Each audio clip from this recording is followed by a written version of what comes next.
Jesus Christ.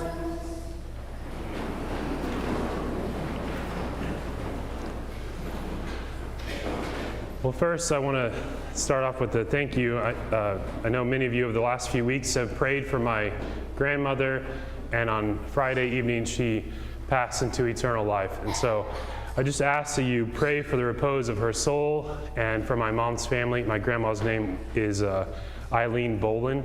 I was able to go see her up in Kansas City Monday and Tuesday, and the funeral will be probably Thursday next week up in Kansas City. So thank you for your prayers for her and for all of us. In our second reading today, we heard from the book of Revelation, and this is a very important chapter. It's the second from the last chapter of the Bible, and we hear about this heavenly Jerusalem.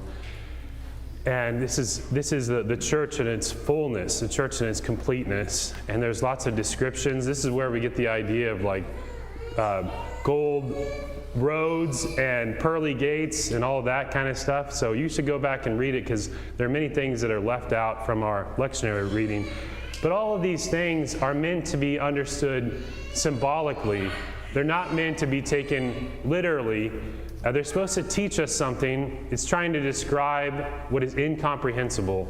And so it's giving us this fantastic language. There's one thing that always stuck out to me, and I want to share it with you. It says that the walls of the city of the heavenly Jerusalem have 12 courses of stones that are on top of each other, and that on each of the courses of stones there's a name of one of the apostles written.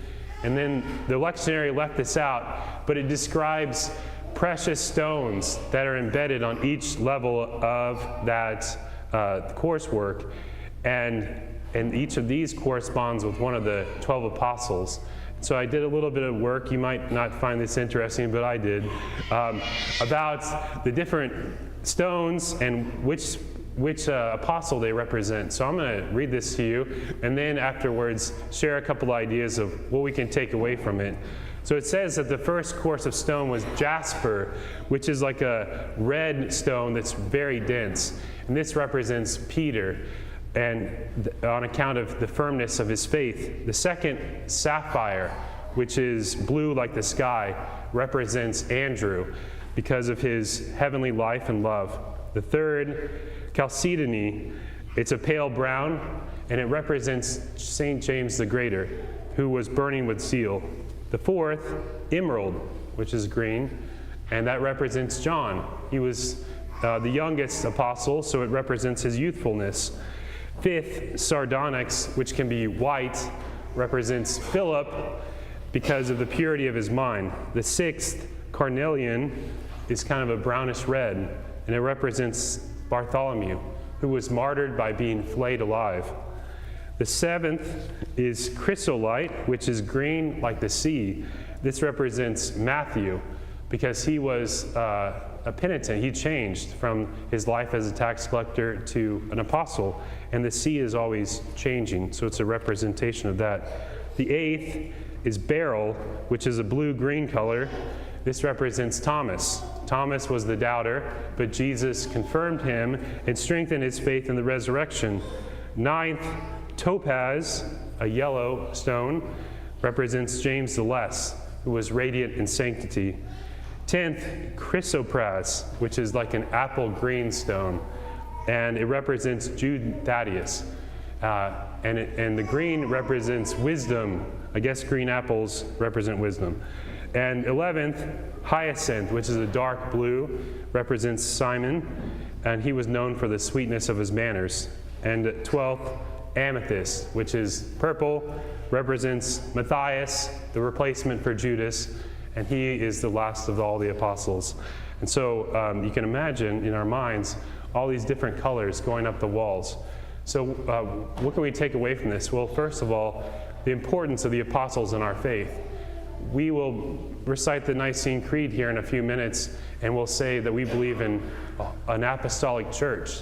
That means that our faith is passed along from the apostles intact, and that our bishop, who is the successor to the apostles, was ordained by another bishop, and you can trace that all the way back to the first apostles to show that this is where the authority of our church comes from.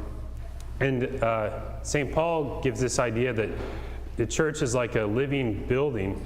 Jesus Christ is the cornerstone, the apostles are the foundation, and all of us are living stones within that building. And then secondly and finally, this idea of walls that have precious jewels on it makes us think of stained glass windows, right? This is one of the reasons why our churches have these windows, because it should help remind us of heaven. And there's many other things here in the church that from the book of Revelation that should remind us of heaven. An altar, candle stands, gold, people in white robes, incense, all these things. And so that way, the church is like heaven in glass and stone. And when we come into church for Mass, that's what we should be thinking. Like for a moment here, we set aside our ordinary lives, and we enter into this place and this time and this special mystery in which heaven meets earth, and we get to experience a foretaste of what heaven is like. And so I hope you think about that every time you come in.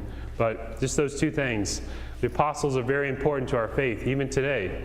And heaven is previewed here at Mass when we come every week.